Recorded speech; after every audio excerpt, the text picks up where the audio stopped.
नमस्कार मंडळी, कृषी उत्पादनामध्ये खताच्या व्यवस्थापनाला अतिशय महत्त्व आहे.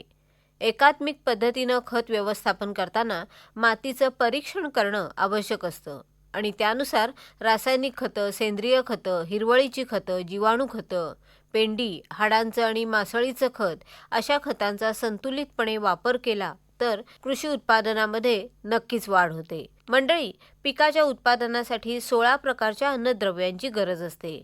या सर्व खतांचा एकात्मिक पद्धतीनं वापर करणं आवश्यक असतं. रासायनिक आणि नैसर्गिक खतांचा कार्यक्षम पद्धतीनं वापर करण्यासाठी मातीच्या तपासणीनुसार, मातीच्या अहवालानुसार वापर करणं आवश्यक असतं. यासाठी नत्र, स्फुरद, पालाश यांचा वापर 4:2:1 या प्रमाणात करावा. खत वापरत असताना नेहमी 2 चाड्याच्या पाभरीनं मुळाजवळ पेरावं. नत्रयुक्त खतं, सूक्ष्म मूलद्रव्य खतं, द्रवरूप खतं ही नेहमी फवारून द्यावीत. ठिबक सिंचन पद्धतीद्वारे सुद्धा खतं दिली तर खतांची कार्यक्षमता वाढते.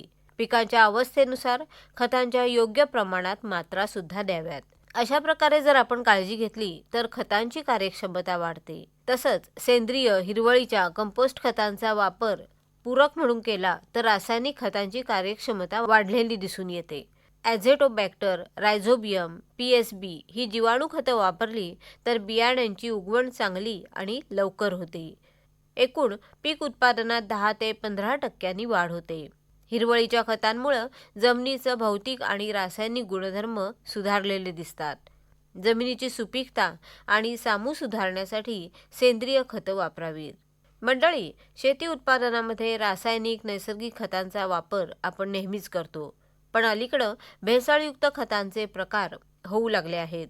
म्हणून प्रत्येकानं या भेसळीच्या खतांपासून सावध राहिलं पाहिजे. खतांचा दर्जा ठरवण्यासाठी मानकं ही ठरवलेली आहेत. याच्यावर खतं निरीक्षक नेमलेले आहेत. खत चाचण्यांच्या प्रयोगशाळा आहेत. या सर्व सुविधांचा फायदा घेऊन निर्भेळ खतं आपण वापरावीत. युरियातली भेसळ ओळखण्यासाठी ग्लासमधल्या पाण्यामध्ये युरिया टाकावा. जर युरिया पूर्णतः विरघळला आणि ग्लास थंड लागला तर तो निर्भेळ समजावा. पण ग्लासच्या खाली काही पदार्थ तसेच राहिले तर मात्र भेसळ आहे असं समजावं. युरिया उष्णतेमध्ये वितळला नाही तरीही भेसळ आहे असं समजावं.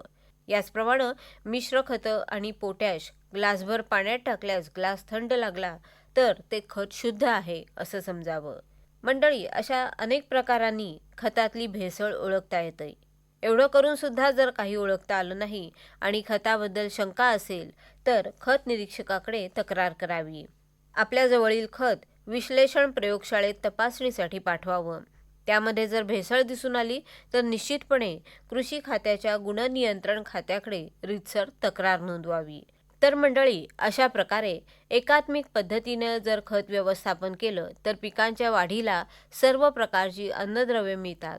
जमिनीची सुपीकता टिकून राहते. यासाठी रासायनिक आणि नैसर्गिक खतं माती परीक्षण अहवालानुसार वापरावीत. तसंच ती भेसळयुक्त नाहीत याचीही खात्री करून घ्यावी.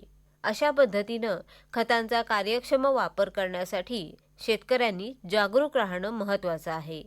बरं तर मंडळी, पुन्हा भेटूया पुढल्या कृषीवाणीमध्ये. नमस्कार.